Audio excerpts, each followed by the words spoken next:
we're back, my lady. Oh, you're back a lot sooner than I expected. You mustn't have run into any trouble then. Well, how did it go? What did you come up with? Actually, we're still investigating. It's just that we've discovered something strange. I see. The clues you found have led you back here, in the city? Something like that. Yeah. You all look a little dispirited. Whatever you found must not have been very encouraging after all. Why don't you discuss it with me? Maybe I'll be able to say something to cheer you up? It's okay, my lady. It's not so much about me being upset with my father or anything like that. How should I put this? So something is wrong. Even the Traveler and Paimon have been uncharacteristically quiet. On any other day, Paimon would have already waved to me with a smile and shouted, "Dunyarzad, we're back!" So tell me, what happened? Well? My lady, please prepare yourself for what we're going to tell you next. It concerns the Master. The Master? You mean my father? Okay, I understand. Don't worry about me. I'll listen as attentively as I can.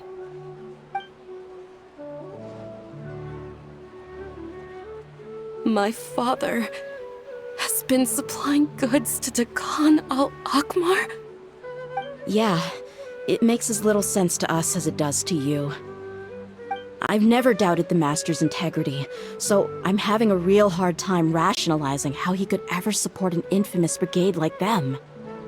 Maybe he's not actually aware of the full story and just stumbled into the deal by accident. I can't help but agree with the Traveler. Huh? You mean you feel the same way, Dunyarzad? Thank you for sharing all this information with me. Since you've told me everything you know, I should also tell you about some doubts that I've been harboring for quite a while. In the past, I thought that my father hired a bodyguard for me so that I wouldn't run away and get lost. However, there are plenty of capable mercenaries in the Corps of 30. Why did my father go out of his way to hire Dehya? About that. Well, the Homayanis really needed bodyguards, so they reached out to the Blazing Beasts. Later, the Master told me that I was one of the best mercenaries he'd ever seen, and that I should stick around to become one of his bodyguards.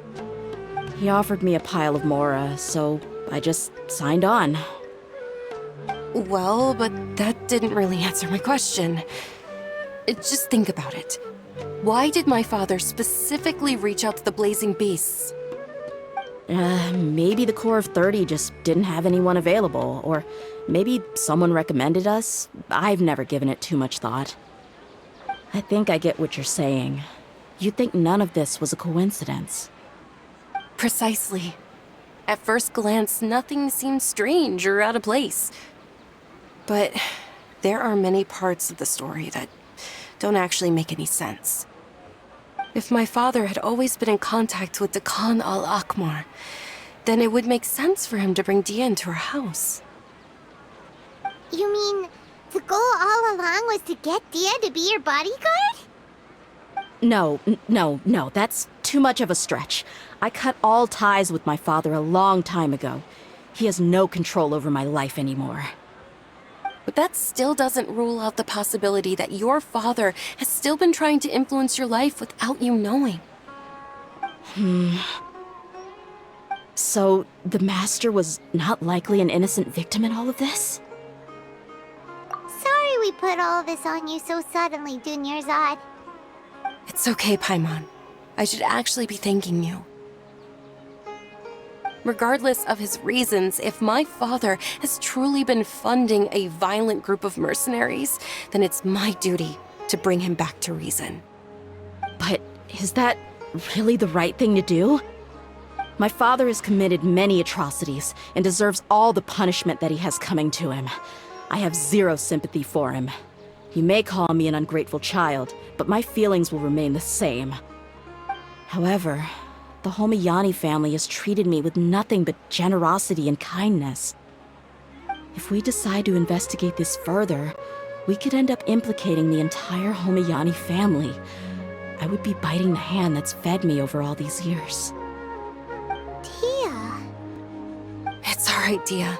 If anyone were to ask, you could always just say that I'm the one who instructed you to get to the bottom of this.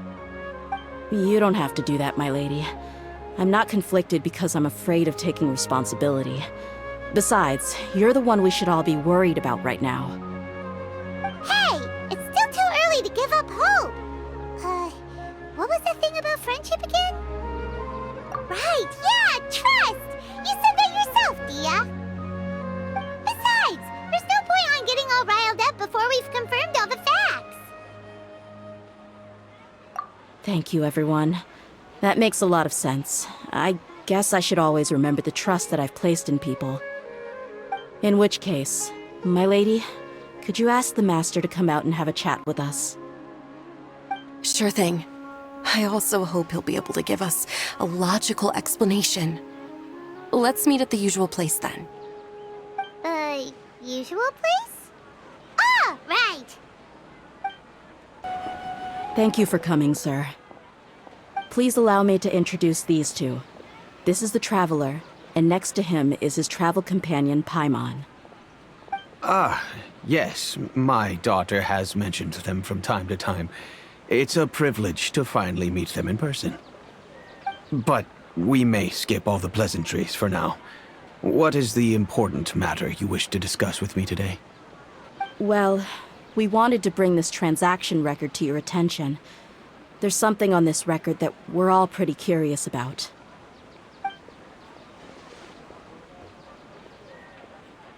So, that's what you found? Huh.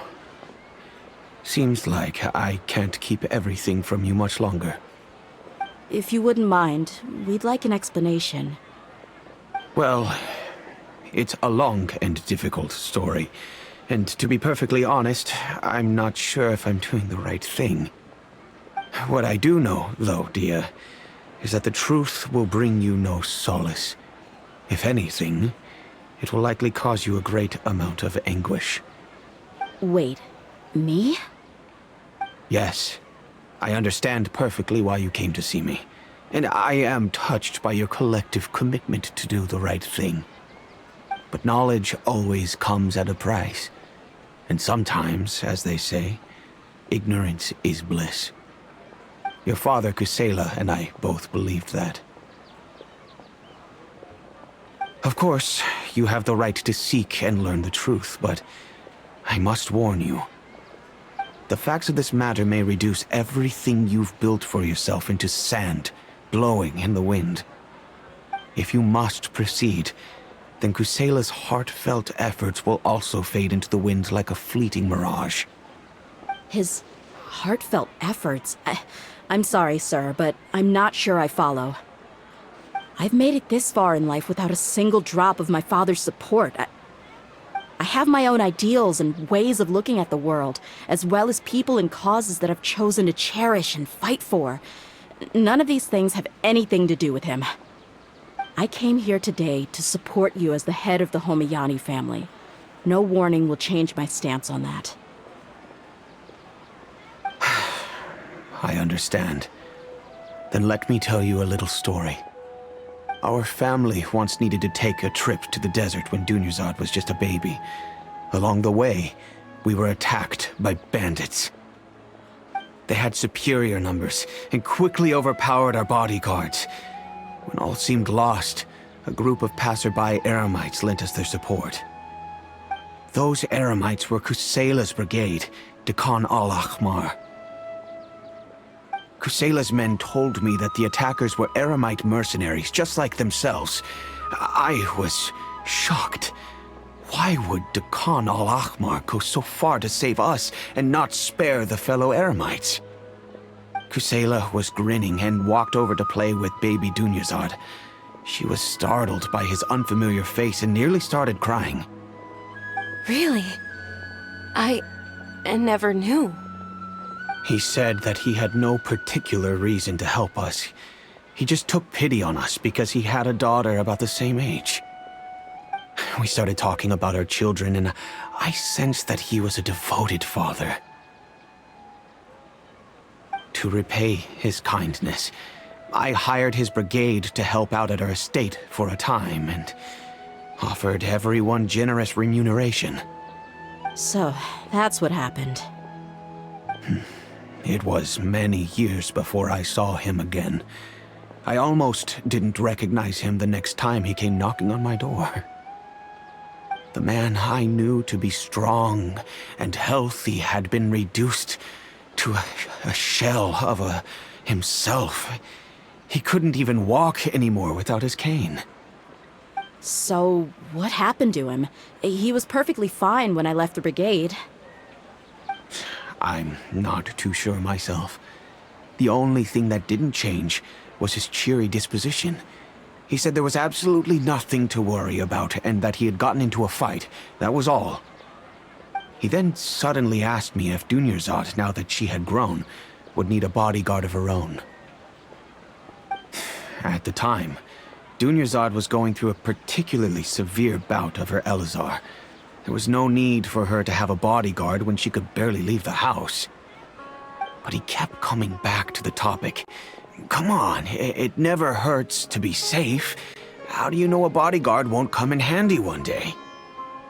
I was completely lost at first, until he recommended the Blazing Beasts, and in particular, a mercenary named Dehya. So he was the one who recommended Dehya to you. Indeed. He didn't say it out loud, but it was clear that he saw Deshret's relics as an evil group who would eventually corrupt every member in their ranks. He was already beyond redemption, but he hoped that he would be able to detach his daughter from the vicious world of mercenary life. If Dehya could stay in my house and keep working as a bodyguard, then gradually her affinity for the desert would decrease, and she'd be able to leave her previous life behind. And that's why you offered her such generous compensation? Yes, but not just because of that. From the moment that he asked me for that favor, I also began to see Dehya as my own daughter. And that's also why I tried to persuade you to stay when you asked for permission to leave. I was willing to spend however much it took. Kusela saved my daughter and I all those years ago in the desert. I could never refuse him entrusting his daughter to me. He was always like that, acting like he's oh so smart and self-righteous. Kusela said that he'd reimburse me for a portion of Dehya's fees. I refused to take any mora from him, but he'd always send me funds anyway. Eventually, I just accepted them as a token of his gratitude. And that went on for a while until I received another letter from him a few years ago. The letter contained a request to help him buy food, weapons, medicine, and even explosive materials. Wait! Isn't that around the time that Dekhan al-Ahmar started becoming more aggressive? That's right. When I started to hear some nasty rumors, I became wary. I wanted to meet him face to face to discuss things. But by then, he was no longer receptive to my requests to talk. If I had to guess, it's probably because he doesn't want to put Dehya at risk. That thought occurred to me as well. I figured that he probably came to me for help because he had nobody else to turn to. After some deliberation, I decided to send him some food and medicine. I turned down all his requests for explosives and weaponry. I am aware that even such a reduced gesture of support could lead to others coming to harm, but I could not simply reject his plea for help. In the end, it probably was the wrong decision. I plugged my ears to the rumors and just chose a solution that made me feel least guilty about myself. If you can, please tell me where he is now. None of the things he's doing right now make any sense if he's just trying to keep me from getting tangled up in his world. If all he wants to do is steer clear of me, then maybe he shouldn't have brought me into this world in the first place. Oh no. Dehya, please don't feel that way. I'm just angry because I can't wrap my head around any of his actions. I don't know. I really don't know. I don't think I can do it. But I guess you do have a point. We haven't uncovered the whole truth yet. We still need to figure out his exact actions and reasoning for these last few years. I'll do my best to help. Of course, anything between the two of you would need to be resolved between you and him alone. I don't know Kusela's exact whereabouts. Outside of supplying his brigade with some goods, I tried my best to avoid getting involved any further with him. However, there's a man on the list named Jawed. He used to be a mercenary in the desert and is now a member of the Corps of 30. He's responsible for supplying weapons and liaising with the Dekhan al-Akhmar's merchant caravan. I think he should know Kusela's whereabouts. I've heard that he likes to have a few drinks alone and enjoy the cool wind at night outside the tavern. Maybe you'll be able to find him there. Understood. Thank you, sir. Then I guess this is bye for now, unless... I'll stay and be with my father here. To be honest, I'm still a little dazed and haven't finished processing everything quite yet. My father has indeed done something wrong, but if I think about it, I'm also not sure if there was a right way to handle this problem. I feel like our only course of action is to turn everything we know over to the Corps of 30 and let them render judgment. Yes. I am prepared to accept whatever verdict they choose. It's time to face my mistakes.